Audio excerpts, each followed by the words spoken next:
नमस्कार दोस्तों, मैं डॉक्टर आर प्रकाश अपने YouTube चैनल पर आप सबका स्वागत करता हूं।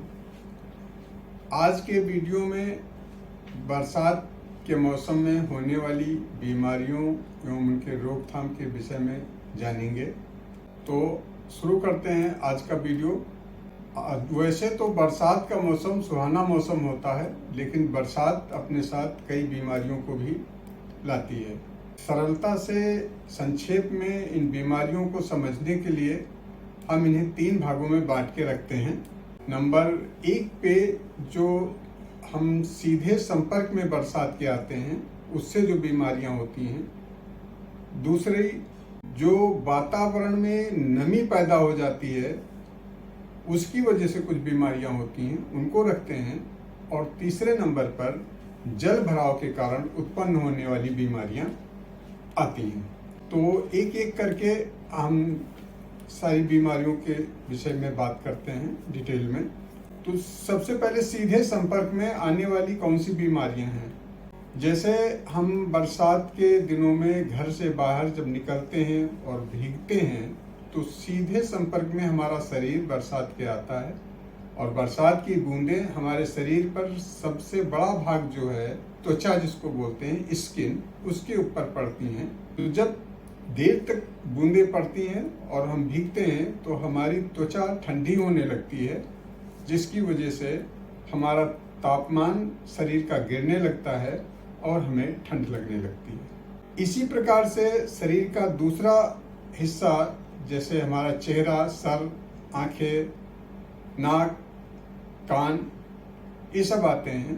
तो जब बरसात की बूंदें हमारे नाक या आंख या कान के ऊपर पड़ती हैं तो उस पर भी ये बुरा प्रभाव डालती हैं।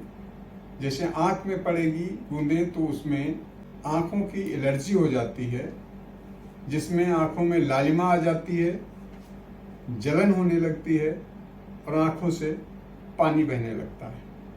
इसी प्रकार से कान में अगर जाता है पानी तो कान का दर्द होने लगता है, और नाक में जब सांस लेते हैं वहाँ भी ठंडा होता है ज़्यादा, जिसकी वजह से छींकें आने लगती हैं और नाक में सरसराहट होने लगती है। यहाँ तक गले में भी सरसराहट होने लगती है। तो ये कुछ बीमारियाँ थी जो हमारा शरीर बरसात के सीधे संपर्क में रहता है, जिससे ये बीमारियां होती हैं। इसके बाद हम नंबर 2 तरह की बीमारियों पे आते हैं जो वातावरण में नमी के कारण पैदा होती हैं।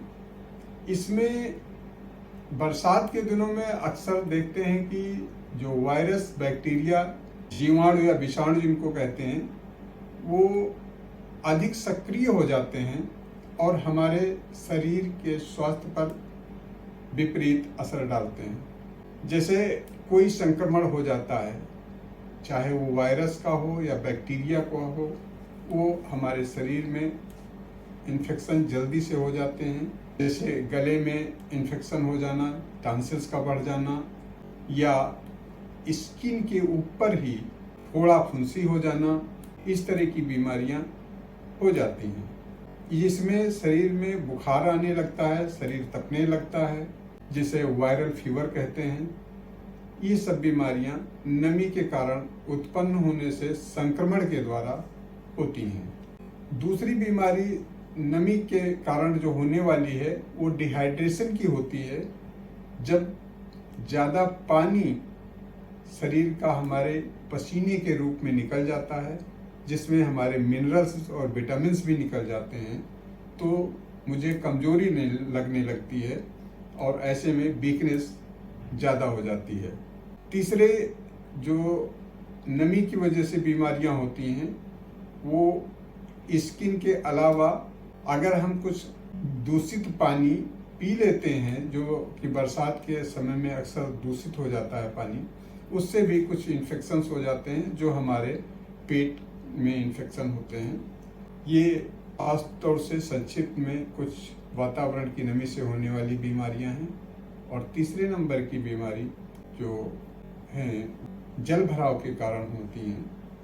तो जब जल भराव होता है, जल इकट्ठा होता है बाहर मैदान में या खेतों में, तो जमीन के अंदर रहने वाले जीव जंतु वो सूखे की तरफ, सूखी जमीन की तरफ भागते हैं, पानी से बचने के लिए, डूबने के लिए, डूब जाने के डर से बाहर की ओर भागते हैं और इधर उधर जमीन पर रेंगने लगते हैं। खास तौर से क्रीपिंग एनिमल यानी रेंगने वाले जंतु जैसे सांप, कीड़े, बिच्छू, जोंक इत्यादि। तो इनसे भी ये कभी कभी काट लेते हैं, शरीर में डंक मारते हैं, जिससे भी तकलीफ होती है। खास तौर से हमारे ग्रामीण अंचल में बहनें काम करने वाली खेतों में वो अपने बच्चों को ले जा करके कहीं लिटा देती हैं छाया के नीचे या सूखी जगह पर, और अपने खुद खेतों में काम करने लगती हैं। तो वो अक्सर इस तरह की समस्या बनी रहती है, डर रहता है कि कहीं कोई कीड़ा आकर के उनको काट न ले।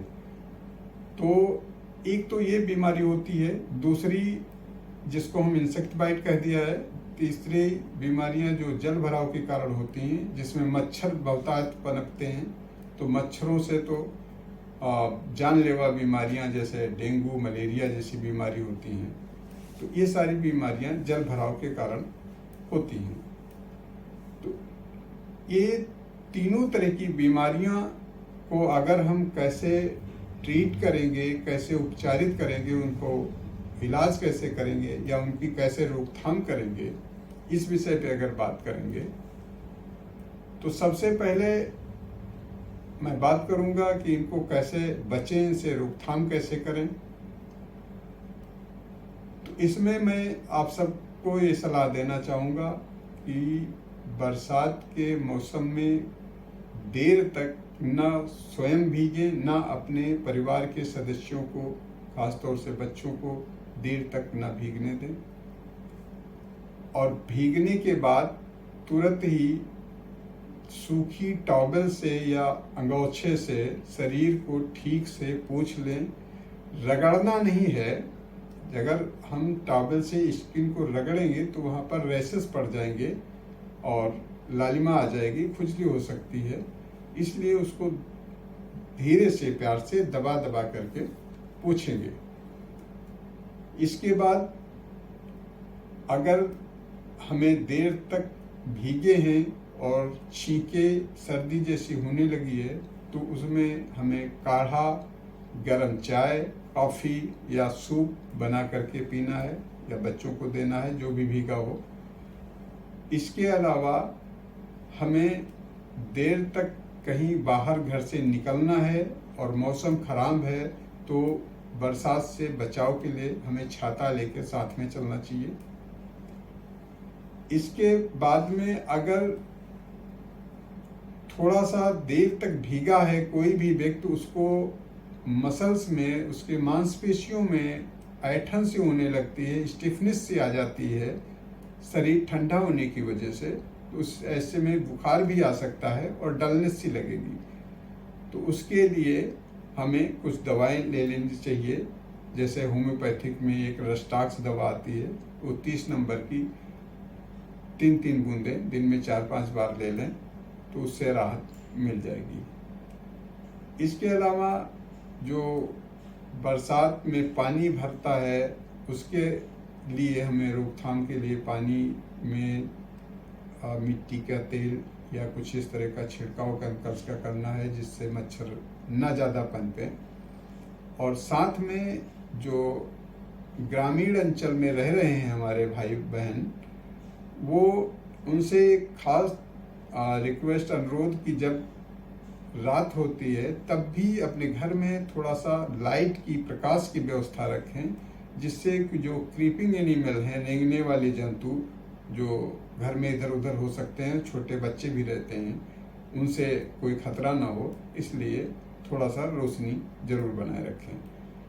तो ये सब चीज़ों से सावधानी अगर बरतेंगे तो बरसात का मौसम का लुत्फ भी उठा सकेंगे और आप इन बीमारियों से कुछ हद तक बच भी सकते हैं। तो आज के वीडियो में बस इतना ही। अगर ये वीडियो आप सबको पसंद आया हो तो इसको लाइक और शेयर ज़रूर करें, और हाँ, हमारे चैनल को सब्सक्राइब करना मत भूलिएगा। कृपया उसको सब्सक्राइब जरूर करें। तो मिलते हैं दोस्तों नए वीडियो में, तब तक के लिए स्वस्थ रहें।